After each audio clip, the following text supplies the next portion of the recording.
Good evening. The investigation into a fatal fire in Mississauga continues tonight. Heavy equipment was brought in today to assist in the search of what remains of the home. Despite everyone who lived in that house being accounted for, a body was found inside. CTV's Janice Golding has the latest. Hi, yes. Well, if you take a look behind me here, you'll see that the heavy excavators have arrived at the scene so that crews can begin the painstaking job of tearing down the structure so investigators can determine exactly what caused this blast. Surveillance cameras caught a loud explosion and bright flames shooting from a home. Whoa. A quiet evening for the residents of Select Court, shattered by calamity. I had just come out and gotten in my car, started up, and then I heard the explosion right from behind me. Brian, who lives a few doors away, was in his driveway around 10:40 when the fire started. I've never seen anything like that. The flames certainly, they engulfed the house real quick. But within a minute or two, the flames were unbelievable. Roused by the noise, other neighbors joined Brian outside. We saw the light, that the fire came from the back of the house. An initial shock quickly transforming to concern. 2 cars were in the drive and no one was seen leaving the home. There is a small family, a husband and wife and 2 kids plus their parents sometimes in and their relatives in and out. Emergency officials soon calmed neighbors' fears, however, saying the principal residence and a basement tenant had been accounted for, saying, in fact, the family was overseas. Thinking of the relief that nobody was hurt. A relief that would prove unfounded, unfortunately, given a victim would be discovered in the wreckage late yesterday afternoon. And we're feeling really terrible, so it's really shocking for us. We see many of them in and out. We used to chat with them and they're very good friends. Today, crews began carefully tearing down the structure. We do have heavy equipment, so our investigators are going to be working methodically to get to where they have to for the origin and the cause. Combing through the wreckage, looking for clues that will help them determine how this happened. The question reverberating through the neighborhood. How did that explosion happen? So that is very worrisome. Apparently not supposed to be anybody there. So I don't know what to say. It's strange. Nobody wants this, right? While Peel Regional Police say there are no overt signs of criminality, they are treating this as a suspicious fire, given a person lost their life. The investigation continues. Police say family members have tentatively identified a victim, saying this person was at the property to check on the house. However, officials say they cannot confirm that information until an autopsy is completed. I'm Janice Golding. Now back to the desk. Thank you, Janice. And still to come tonight, some pushback from council to stall the premier's plan to seize city-owned land for the expansion of Billy Bishop Airport. But first, drivers were taking advantage of a break at the gas pumps today. Prices dropped by 13 cents overnight, but that relief isn't expected to last long. CTV's Raheem Ladani's live tonight, and Raheem, I'm sure drivers were eager to take advantage of the lower prices today. Hey, Nathan, yeah, they certainly were. As you mentioned, there was the big drop overnight, but even throughout the day today, there's been a fair bit of fluctuation. This Esso station in Mississauga, where we are, at around noon, the price of gas was $1.64.9. At this hour, it's $1.58.9, and that has a lot of drivers pulling in to fill up. Lining up to fill up. It's 10 cents cheaper today, so I like that. Drivers are taking advantage of the drop at the pumps to save as much money as they can. Last time I filled up, it was almost $80, and normally it's like 55 or so it's crazy. The price per liter has dropped up to 15 cents at some gas stations across the GTA, linked to the geopolitical tensions in the Middle East. It's all moving on the mood swings of President Trump. The announcements he makes, whether the Iranian war there's going to be a peace situation or not. Oil experts say the price at the pump reflect what happened in the market 2 days prior. Gas prices are expected to rise again on Thursday, but with talks of a potential ceasefire ongoing, there may be more relief for drivers on the horizon. It looks like markets today are convinced something good is going to happen, and that means that after tomorrow, in other words, Friday, we could see another 7 or 6 cent decrease. That would be welcomed by drivers who rely on oil and continue to be caught in the middle. We have to fill up because we have kids to drive to schools. It's really put a damper on my monthly expenses, and it's really effed up my budget a little bit, you know? Budgets and wallets aren't just being squeezed at the pump. The price of oil has a ripple effect on anything that needs to be transported. You know how it translates into other things, like how it affects the grocery and all? That's I do care about. Forcing people to closely watch every penny. Now, Enpro predicts that the price of gas is going to raise between 5 and 7 cents tomorrow. So if you need to fill up or even just top up, tonight is the night to do it. Reporting live, I'm Raheem Ladani. Michelle, back to you. Thank you, Raheem. And nice evening conditions to hit up a gas station. We enjoyed sunshine and lovely temperatures today, but you can see clouds have pushed in, and we are anticipating wet weather along with a significant warm-up. Lindsay Morrison is here with a look at the current conditions. I'm seeing a lot happening behind you there, Lindsay. Yeah, there's a bit of activity right now, Michelle, and there will be some significant rain by about this time tomorrow. Now, right now, the radar's picking up a little extra moisture in the clouds. Not all of this is reaching the surface, so it looks like it's raining or snowing just about everywhere. But we do have some showers extending from Guelph south to Hamilton and in through portions of Peterborough County. Temperatures are still pretty comfortable right now. It's 8 degrees in Hamilton, 5 here in Toronto, and 4 degrees in Barrie, 7 still this hour in Niagara Falls. Winds have been light today coming out of the east or the south, depending on where you are. Our evening, about +4, overnight tonight +3. That's mild. Tomorrow's high in the double digits. But yes, we've got wet weather, and we will be waking up to chilly conditions on Friday. Lots to talk about in your weather forecast. It's coming up. But for now, Nathan, I'll send it over to you. All right. Thank you, Lindsay. To City Hall next, where Council's discussing a number of big issues. Among them, the response to a provincial plan to take over Toronto's share of control of the island airport. Councillors are pushing back on the proposal and demanding the city have a say in decisions impacting the waterfront. CTV's Natalie Johnson is live tonight at City Hall with the latest. Natalie. Well, Michelle, blindsided by the Premier's plan to seize control of the island airport, Council voted overwhelmingly to officially oppose any unilateral expropriation of city land. As the provincial plan to bring jets to the island airport readies for takeoff, Toronto City Hall is pushing back. The waterfront belongs to the people, and the people that lives here, who works here. City Council today demanding a seat at the table in any waterfront decisions. It's an airport for the people of Canada and Ontario.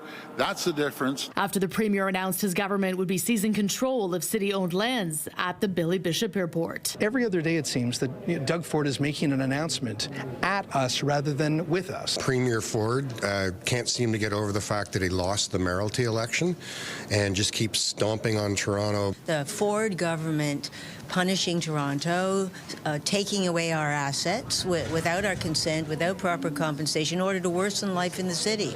There is no way that Billy Bishop can accommodate a high number of jets. The Premier, meanwhile, insists expanding the airport would unlock its full economic potential. The waterfront is a very precious space that's enjoyed by so many, and I do worry about the noise that it's going to result and the impact of that waterfront as a tourist draw. What we need is performance standards. This was a tripartite agreement struck in the 80s that actually specifies aircraft that are no longer even being manufactured.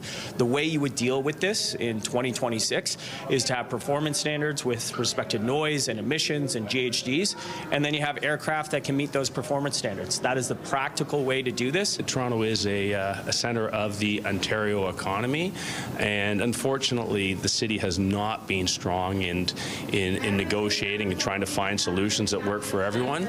City Council demanding a say in the plan they haven't yet seen. The provincial plan, if there's one, remains a mystery. Insisting it is still up in the air. Now, today's vote to oppose the provincial plan to seize control of the island airport is purely symbolic, though Council did also ask the city solicitor to report back at the next council meeting in April on potential legal options to defend the City of Toronto land against expropriation. Reporting live at City Hall, I'm Natalie Johnson. Nathan, over to you. Thank you, Natalie. Ahead of Bangladesh Independence Day tomorrow, the Bangladesh flag was raised at City Hall today. The Toronto Dhaka Club, which hosts cultural events for the city's Bangladeshi community, was on hand for the raising of the flag.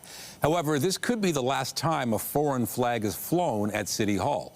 Tomorrow, Council will debate a proposal by Councillor John Burnside to eliminate the flying of flags of foreign nations or nonprofit organizations, since some of those ceremonies have become divisive. The head of the Toronto DACA Club said he hopes Council will keep the tradition alive. There's 1-2 flag raises so people can see and we respect our country and we respect the Canada, so that people know is going to remember for why we do that. If approved by Council tomorrow, the motion restricting the flying of foreign flags at City Hall would take effect immediately. One day before unveiling the provincial budget at Queen's Park, there's word the Ontario government will expand an HST break to home buyers. The move is just one of the items that will be launched in the province's plan to tackle troubling economic circumstances. CTV's Queen's Park Bureau Chief Siobhan Morris has more. It's a second attempt at waking up Ontario's sleepy home building industry, expanding a tax break for buying a new place introduced just 4 months ago. We will be rebating the full HST for all new homes, no matter if you're a first-time buyer, second, or a 10-time buyer, you're getting the HST deducted. For a limited time, buyers can knock a maximum of $130,000 off the cost of a new house or condo. The rebates scale down after a $1.5 million home.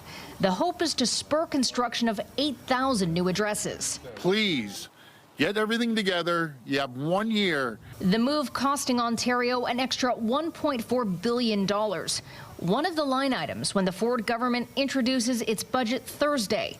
There's already been billions of dollars announced to support colleges and universities while scaling back OSAP grants and unfreezing tuition. There's $60 million for classroom supplies that elementary teachers will be able to pick themselves, and more cash to help connect every Ontarian with primary health care. Look at this selection. The finance minister choosing a Canadian-made tie to wear when delivering his spending plan.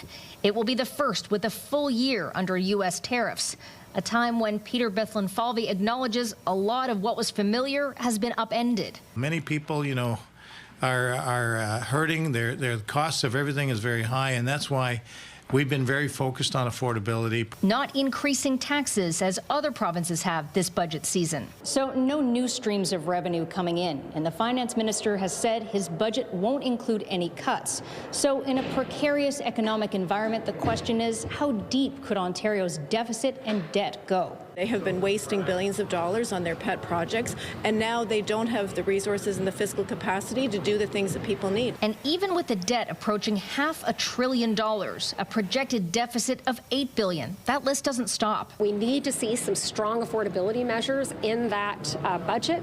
We need the government to address in a real way the hallway healthcare crisis that we have in this province. At Queen's Park, Siobhan Morris, CTV News. Humber Polytechnic says it's moving ahead with planned layoffs of faculty and support staff. The college says it's taking that step after a voluntary exit program for staff didn't hit its target. President and CEO Anna Marie Vaughan didn't specify how many employees took part or how many will be laid off. Colleges across the province have been cutting costs to offset reduced international enrollment. The province, meanwhile, ended its post-secondary tuition freeze in February and pledged new financial support for the sector. Premier Ford said he expects Humber to run itself like a business. Students and faculty say they're concerned about what comes next. I think education is the most important thing. So if they are doing that and laying off people, that's step one to just ruining the whole education. There was a strike or something going on in the beginning of the year. It definitely affected a lot of the campus. So I feel like, that's going to happen again. It's going to affect all the campus, the students, the teachers, things like that. There's a lot of uncertainty right now amongst the Humber community because it seems everything's happening at once.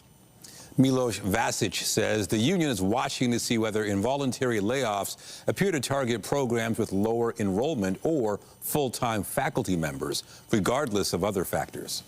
A poll commissioned by Ontario's largest public sector union finds widespread disapproval of the province's proposed changes to freedom of information laws. 60% of respondents to the poll conducted by Abacus Data on behalf of CUPE oppose the changes, which will see the records of the Premier, cabinet ministers, parliamentary assistants, and their offices no longer subject to public disclosure. 24% of respondents say they support the change, while 16% are unsure. Among progressive conservative voters, only 1 in 3 support the changes, with 53% saying MPPs should vote against the proposal. The Premier has dismissed criticism and argues the changes bring Ontario in line with other provinces and the federal government. Still ahead, high levels of retirement, low levels of hiring after the crash at LaGuardia. Concerns are raised in Canada about the shortage of air traffic controllers. A 15-year-old boy is fighting for his life in hospital after being struck by a vehicle near a West End high school this afternoon. Our CTV News chopper was over the scene outside St. Oscar Romero Catholic Secondary School near Humber Boulevard and Louvain Street. Police say the teen was struck shortly after 2:30. He was rushed to hospital with life-threatening injuries. The driver involved remained at the scene. The school sent a letter to families confirming the victim is a student and social workers are available for anyone who needs assistance coping. The school is also reminding families to exercise caution, reduce speed, and remain extra vigilant when driving in school zones. And in Vaughan, one person's in hospital following a crash involving a York Region transit bus and an SUV this afternoon. The crash happened around 12:30 on Apple Mill Road between Millway Avenue and Jane Street. The driver of the SUV was taken to hospital with serious injuries. Roads in the area remain closed as the investigation continues. A 29-year-old man has been charged in connection with a hit and run in Markham that happened in February. On February 19th, the woman was struck by a vehicle in the area of Denison Street and Featherstone Avenue. She was taken to a trauma center with life-altering injuries, where she remains in serious condition. On March 20th, 29-year-old Nathan Kumar Persaud was arrested in Richmond Hill. Police also seized a vehicle and a number of controlled substances. Persaud was facing several charges, including dangerous operation, failure to stop after an accident, and possession for the purpose of trafficking. A Niagara Regional police officer shot and killed an aggressive dog yesterday after it bit one person and threatened others nearby. Police say it happened near Thorold Stone and Callar Roads at 5:30 Tuesday. Police say 3 large dogs were running around in traffic and chasing pedestrians. When police arrived on scene, one of the dogs advanced towards the officer, pushing him into traffic. The dog was shot near this plaza. The other 2 dogs were safely captured. The Niagara SPCA attended the scene. This neighbor describes what he saw. The police showed up, and the one dog is very aggressive, and it kept backing the constable up. So he went to his cruiser and pulled out a long rifle and shot him right on Thoroldstone Road. And then once shots were fired, he must radio that in, and we had 7 cruisers up there. It was unbelievable. Police say it's not clear how the dogs got loose from a nearby yard. The SPCA says it's investigating, and there are no further concerns for public safety. Shots have been fired at a home in Vaughan just 2 days after someone tried to set a vehicle on fire outside the residence. The shooting happened shortly before 9:30 a.m. in the area of Kleinberg Summit Way and First Nations Trail. Police say multiple shots were fired at the home before 3 suspects wearing dark clothing and face coverings left in a black SUV. The shooting comes after police say 2 people poured gasoline on a vehicle at that same house and tried to set it on fire early Monday morning. No injuries were reported in either incident. Investigators are trying to determine if the incidents are connected. And Peel police are searching for a suspect after shots were fired at a home in Brampton early this morning. It happened near Ray Lawson Boulevard and McLaughlin Road. Security footage from the area obtained by CTV News shows a person getting out of a dark-colored SUV and firing several shots toward the home. Nobody was hurt. Police say the suspect fled the scene, last seen heading east on Ray Lawson Boulevard. Anyone with information is asked to contact police. The CEO of Air Canada has been summoned to appear before a parliamentary committee in Ottawa. The airline executive released a message this week following the deadly collision involving an Air Canada jet in New York. His video statement being criticized for including just 2 words in French. CTV's Annie Bergeron-Oliver reports. Hello, bonjour. That was one of 2 French words spoken by Michael Russo in a nearly 4-minute video updating Canadians on the LaGuardia crash. Somber day. A unilingual message the Prime Minister said showed a lack of compassion and judgment. We proudly live in a bilingual country, and companies like Air Canada particularly have a responsibility to always communicate in both official languages regardless of the situation. I'm very disappointed, as others are. In a statement, Air Canada says its CEO wanted to address everyone affected and that French subtitles were used. Despite his efforts, his ability to express himself in French does not allow him to convey such a sensitive message in that language as he would wish. A decision that isn't sitting well with members of the House Official Languages Committee, who summoned Russo to appear by May 1st. Unacceptable, because it's repeat the situation. In 2021, Russo committed to learning French after an English-only speech before Montreal's Chamber of Commerce prompted protests and calls for his resignation, a situation that brought Russo before the same parliamentary committee. I admit I made a mistake by not learning to speak French when I joined Air Canada. Quebec's premier wants Russo to resign. If he still doesn't speak French today, it's a lack of respect. Experts question why Russo didn't try to read some prepared remarks in French. It's non-ideal communications. It was a communications goof. But is it a PR disaster that will have lasting impact on the brand? I don't think so. Air Canada is subject to the Official Languages Act, and so far the Office of the Commissioner of Official Languages has received more than 790 complaints. Annie Bergeron-Oliver, CTV News, Ottawa. The U.S. National Transportation Safety Board says a preliminary report on the crash will be published within 30 days. A final report is expected 12 to 24 months from now. 2 Air Canada pilots were killed in the tragedy at New York's LaGuardia Airport Sunday night. A fire truck had been cleared to cross the runway before it collided with the jet. And a runway warning system didn't work as intended because the fire truck did not have a transponder. The Canadian Transportation Safety Board is also participating in this investigation. The collision in New York has exposed the desperate lack of air traffic controllers, and not just south of the border. The agency that oversees Canada's controllers has acknowledged a staffing shortfall here as well. CTV's Heather Wright has the details. More than 500,000 planes take off and land at major Canadian airports every month. The safe flow of that traffic all managed by air traffic controllers. But we are short. There's no doubt about it. John Graddick teaches aviation management at McGill University and says there are not enough air traffic controllers working in Canada. These jobs are stressful. These jobs are demanding, and they are, you tend to burn out quick in this type of job. Air traffic controllers in the United States are being scrutinized after Sunday's fatal collision between an Air Canada plane and a fire truck at New York's LaGuardia Airport. The U.S. National Transportation Safety Board says it's too early in its investigation to determine exactly what happened.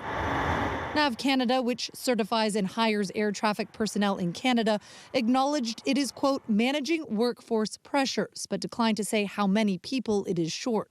The organization traces its staffing challenges back to the pandemic, when air travel shut down and many controllers were laid off or took early retirement. Training classes were also disrupted. We are actively addressing staffing through a comprehensive multi-year strategy focused on recruitment, training, and retention, NAV Canada said in a statement. The agency says in 2024-2025, staffing growth exceeded attrition by 26%. But getting new workers on the job takes time, up to 36 months. Canada's transportation minister says he is working with NAV Canada to address the shortage, reiterating that air travel in Canada remains safe. We take every precautionary measure and make sure that Canada continues to perform at the highest levels of security. And that security, along with the challenging nature of this job, is reflected in the numbers. Last year, NAV Canada says they had 49,000 applicants, hiring just 500 into their training program. Heather Wright, CTV News, Toronto. The United States says the military operation against Iran is ahead of schedule, but its patience appears to be wearing thin, issuing a new warning to Tehran today. If Iran fails to accept the reality of the current moment, if they fail to understand that they have been defeated militarily and will continue to be, President Trump will ensure they are hit harder than they have ever been hit before. The fighting continues, but the White House says talks are ongoing and are productive.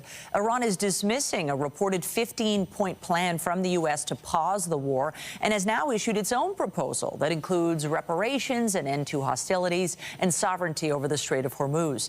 Ottawa says it is still committed to lowering tensions in the Middle East. Today, the Foreign Affairs Minister was asked what Canada is willing to do. At this stage, no specific decisions have been taken. We remain in close contact with our allies and partners about their direct security needs, and we are prepared to support where Canadian capabilities can meaningfully contribute to civilian and maritime security. Anita Anand says Canada remains committed to advancing dialogue and ensuring the free flow of commerce that underpins global economic security. She adds the impact on supply chains right now is severe.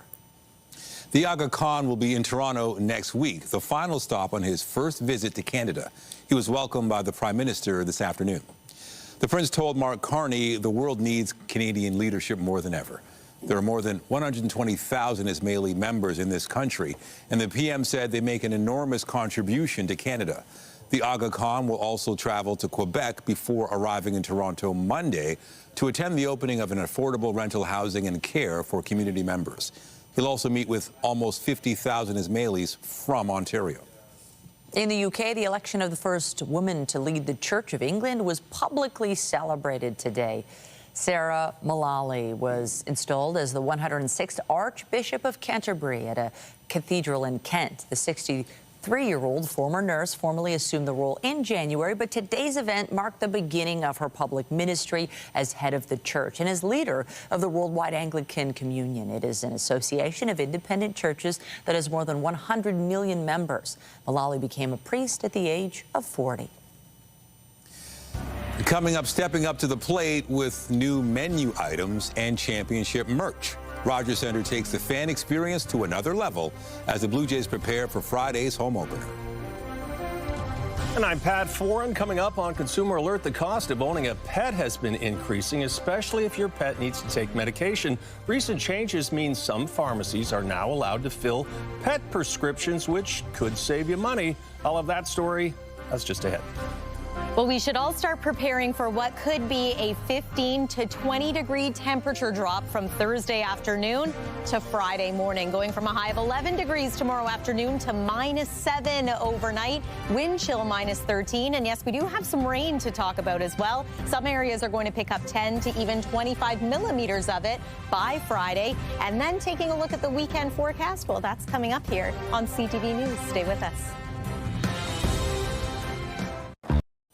According to the federal government, Canadians spend about $9 billion a year on veterinary services. A lot of that money is for pet medications, but new changes now allow pharmacies to fill pet prescriptions, which could save you money. Here's Pat Foran with a Consumer Alert. Pat. Thanks, Michelle and Nathan. Normally, if you needed to get medications for your pet, you would get them through your veterinarian. But following a ruling by the Competition Bureau, pharmacies can now sell pet drugs, and it should lead to lower costs for pet owners.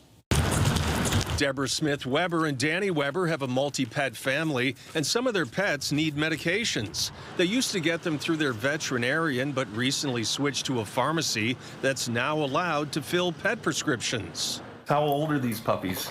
Molson is 3, he's a Bernedoodle, and Diesel is 9, and he's a Sheepadoodle. They've noticed substantial savings over what they were paying before. One of his medications was $200 for 20 days, and his other medication, which was a daily medication, was over $300 for a 2-month supply.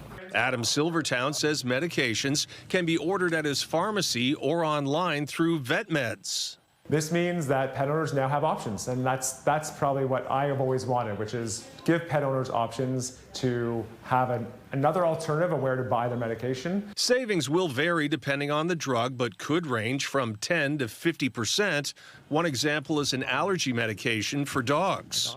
I've saved $50 by getting it from, the pharmacy here, paying the same price that all our other customers would pay, as opposed to getting it from a veterinarian.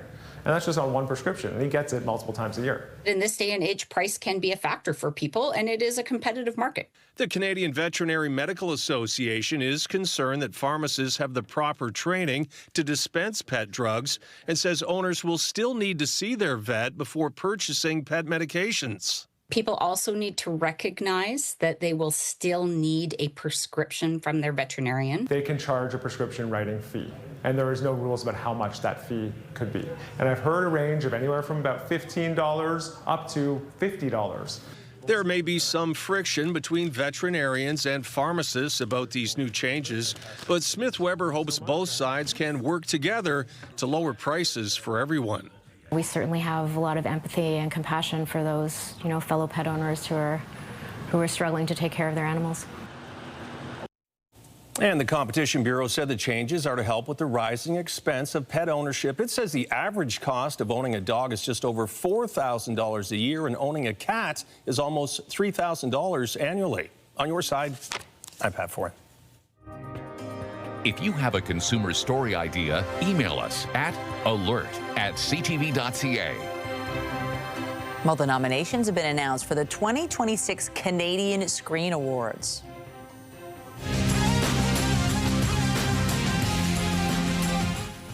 And no surprise here, heated rivalry craves hockey romance is up for 18 awards, including Best Drama. However, the comedy drama North of North received the most nominations. When people ask where I'm from, I say, think of the furthest place north you've ever been. Now keep going. North of North is up for 20 awards, including Best Comedy Series. In the film categories, 40 Acres leads with 10 nominations. The award show, which will be hosted by Andrew Fung, will air May 31st on multiple stations and platforms, including CTV and Crave. CTV and Crave are both divisions of Bell Media. And there's some exciting news for us here at CTV News Toronto. Our very own Michelle Dubé and Nathan Downer are nominated for Best News Anchor Local at the Canadian Screen Awards. Congratulations to you both. We're so excited for you. Thank you. Well, thank you, Lindsay. Honestly, huge honor. And the best part about the awards, they're near at the end of May, is that when we get there, it is going to be warm. We will be firmly into spring, and there was a little hint of that today. Yeah, I can't wait for it. Also, we should say it's a reflection of the work that the entire team does here. So congratulations to everybody. 100%. We're rooting for you. We are also rooting for spring because we're ready for a little bit of a boost in temperature. We're going to get that. It's a little ominous and cloudy looking out there right now. Some showers for this evening, but as we make our way into tomorrow, we're going to get into some steadier rainfall, and then Friday looks to be quite chilly. But let's take it back to a little earlier this afternoon. It was a nice day to spend some time outside, maybe take the dog for a walk. Yeah, we're starting to see a little more grass out there now, but it could stand to become a little greener. Maybe that rain tomorrow is going to help. This video taken by the waterfront area today in Whitby. Nice to be in this part of the GTA. And right now we are seeing some wet weather in parts of the GTA. Very light showers. We've got a lot of cloud cover now. As a result, this radar looks a little more overwhelming than it actually is, but we are in fact seeing some snow in parts of northern Ontario. This system departs. The next one moves in. This is a clipper system, and it has a very vigorous cold front attached to it. So that's what's going to send our temperature plummeting as we head into the early morning hours of Friday. How much rain are we going to get? Well, the models have been changing a little bit here. If there ends up being a couple of thunderstorms, which is possible, some areas will see upwards of 20 millimeters of rain for tomorrow. Doesn't look so bad for us right now in the city of Toronto, but plan on Thursday afternoon and certainly Thursday evening being a little unsettled. I'm pausing this here for Thursday morning just to show you that there could be a mix of sun and cloud as you're waking up and heading out the door tomorrow. Don't forget the umbrella, though, because in the afternoon, there's 2 p.m. We see the showers move in.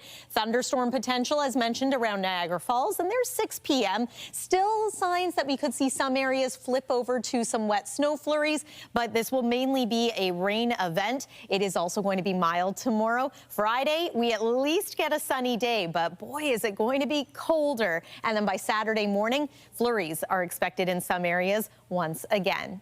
Let's talk temperatures. It is 13 degrees right now in Windsor. It's 3 degrees now now at Pearson Airport. We've dropped a couple of degrees, and that's also our forecast overnight low, which is technically mild for this time of year.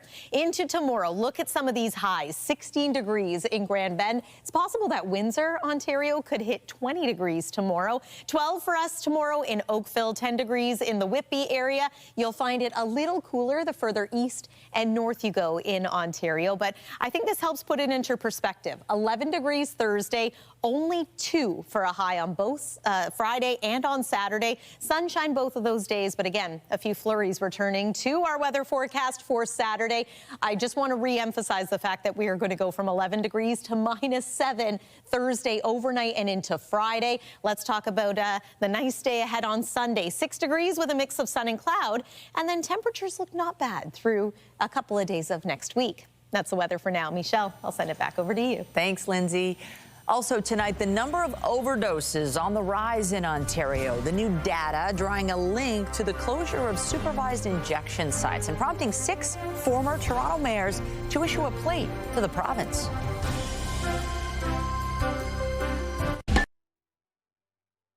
The Toronto Board of Trade is out with a new report calling for wide-ranging changes to the way transit operates across this part of the province. The board says the GTA has one of the most complex transit landscapes in North America, with dozens of agencies operating across municipal boundaries. It says that's led to a patchwork system that's undermined the rider experience and limited the full potential of public transit to meet the region's growing needs. The report outlines 5 key recommendations, including harmonizing timetables across different transit agencies, expanding cross-boundary services, and establishing regional service standards.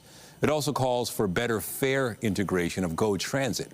That would mean riders could take that service for the same fare as local transit if it's the faster option. New data indicates more people are overdosing and possibly dying in Ontario since several supervised injection sites were closed, and that's prompted 6 former Toronto mayors to ask the province to cancel plans to close even more. As CTV's John Woodward reports, the Premier says he's not changing course. These 6 former Toronto mayors didn't agree on much over the combined 37 years they ran this city, but they do agree on one thing: supervised drug consumption sites should stay open. Writing in a joint letter Wednesday, these decisions to close sites which provide integrated health and social services as well as facilities to test drug supply have caused much physical harm and death and have resulted in increased public expenditures without resulting in any positive impacts. The letter in response to the Ford government's move to close sites close to schools and daycares in the wake of a 2023 shooting at one site in Riverdale where a mom of 2 was hit by a stray bullet. But those closures may have led to even more deaths, according to new data unearthed by healthcare researcher Jillian Kola. We're definitely seeing an increase in the number of calls to EMS. She found paramedics have reported more calls for overdoses, up 69% across Ontario, 82% in Toronto, and 200% in Hamilton. ER visits had been trending down 47% before the closures, and after appear to have risen 67%. While Ontario's chief coroner reported opioid-related deaths had risen from 108 in April 2025 to 129 the following October. What I'm signaling is we're seeing a change in the trends, and it's going in the wrong direction. The view from the front lines, grim. More people are using in libraries and other public washrooms and spaces where they know people would find them. Ontario's health minister says the replacement facilities, known as heart hubs, are working. We're getting great outcomes from it. And we continue to see community concern with the remaining consumption and treatment sites. Whoever the former mayors are totally wrong. Ontario's premier saying a different study by an Alberta Crown corporation justifies his decision to defund and close 6 more sites. We're going to help these people rather than just giving them more drugs, more needles, encouraging drug use. Around 17 people a day die across Canada thanks to a toxic illicit drug supply. We need all hands on deck. We need treatment. We need harm reduction. We need all of these things together because we're in the midst of a massive crisis. A crisis the numbers seem to indicate is getting worse. John Woodward, CTV News. After the break, we take you out to the ballpark where they're gearing up for opening day. A peek at the exciting new offerings on deck for fans, getting into the swing of the 50th season next. In a landmark court case in the U.S., Meta and YouTube have been found liable for damaging a young woman's mental health. BNN Bloomberg's Morella Fernandez has more. The California jury found both companies knew their platforms were dangerous and failed to properly warn users of the risk. Meta and Alphabet, the parent company of YouTube, have been ordered to pay $3 million in damages, U.S. Both had fought the argument their platforms were addictive. The win is seen as monumental because it sets precedent for hundreds of other social media cases before the American courts. Here are the closing numbers for the day. The Canadian dollar is up to 72.38. West Texas Intermediate is down over $2 to 90.32. Western Canadian Select is up over $3 to 76.21. And the TSX gained 441 points today. Those are your business headlines. I'm Morella Fernandez. To the world of sports, the Maple Leafs showed some grit in a win over the Bruins and hope to continue that trend against the New York Rangers tonight. Here's Domi with it. Walks right in. Backhand shot, scores. The Leafs snapped a 3-game losing skid with a 4-2 win over Boston last night. Tonight, they host the New York Rangers, the only team with a worse record than Toronto in the Eastern Conference.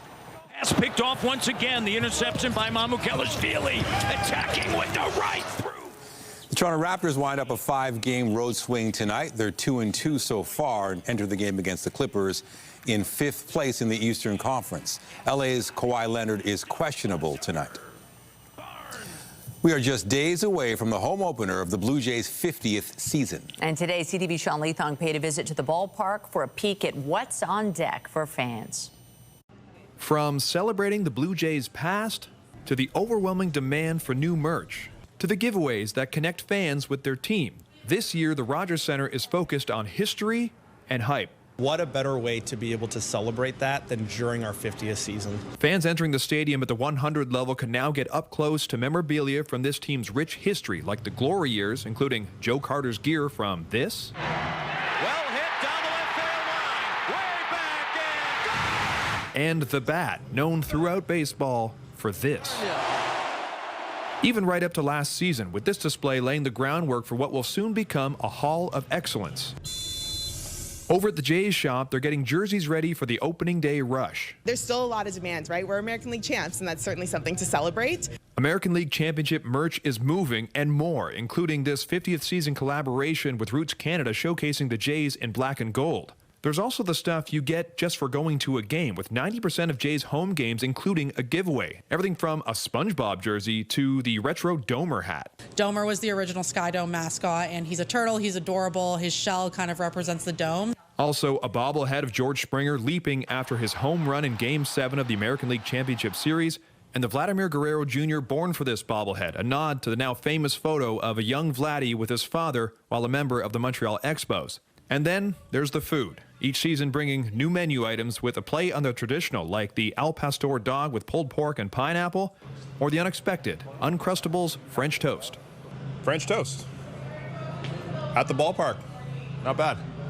For stadium upgrades, the biggest is the Rogers Terrace located on the 200 level behind home plate for fans who want a more luxury experience. But to get in here, this is a member-based club. It is sold out for the season. With lots of room for about 1,000 fans, that is still close to the action. And the reason why it's called the Rogers Terrace isn't just because of this large indoor area, but also you can step outside to an exclusive patio. But remember, it's members only. With just days before the 2026 season, their home is ready to celebrate what has come before in anticipation of what's next. Sean Leathong, CTV News. Finally tonight, we take you inside the Mississauga music studio that offers high school students the chance to learn about everything from sound mixing to performing. CTV Jessica Smith reports on how Studio 145 is striking a chord. Studio 145 Cooperative is turning the volume up for young creatives in the GTA. We offer resources to help them kind of along the lines just find their path and find their footing in the arts. The Mississauga-based music studio offers high school co-op opportunities for students interested in everything from sound mixing to performing. For a lot of these kids, it's their first steps into anything creative, or their first time taking it seriously outside of just maybe downloading a program or something like that on their computer. So for a lot of them, it's just learning the ropes. And once the basics have been mastered, they get hands-on experience. For Christian Pereira, a grade 12 student, he's focusing on all sides of his artistry. I want to be an artist, but I also really like content creation. So they're helping me with that. Last year I did a little bit of vlogs, but now we've started to do a lot more vlogs. And for grade 11 student Rain Kwashi, who has an interest in video and film production, it's an opportunity to learn how to create content. My favorite part would definitely be the daily vlogs and the 3 pieces of content, because that allows me to kind of use my creative side a lot more. The space is also open to the public of all ages as a space to continue learning and be inspired, with a local artist featured each month to share their experiences. It means everything to be put in a position to be a good example for the next musicians coming up. It's just nice to be able to share my knowledge and gifts too. Studio 145 Cooperative is completely community funded. For more information on how to support their work or sign up a student for co-op, you can visit studio145.ca. If you want to try your hand at creating music, all the camps and workshops here at Studio 145 are free to attend once you register on their website. Jessica Smith, CTV News. Sounds great. Loving those sounds. Okay, so wet weather's moving in tonight, but something exciting to look forward to in the back half of the week is those warm conditions tomorrow. So you might like the sound of this. Tomorrow's forecast daytime high is 11 degrees. Waking up tomorrow morning, we might even have a little bit of sunshine. Here's a look, but keep in mind the rain moves in through the afternoon. There's those forecast daytime highs. One more look at this system swinging on through, and here's a quick look at your 7-day forecast, which includes the weekend ahead. Michelle and Nathan, I'll send it back to you. The weekend's in view. Thank you, Lindsay. Be sure to join Omar Sachedina at 11 tonight for CTV National News, followed by Zoraida Allman with our next local newscast at 11:30. Meantime, our coverage continues anytime on CP24 and at ctvnewstoronto.ca. For Lindsay Morrison and all of us here at CTV News, thanks for watching and have a great night.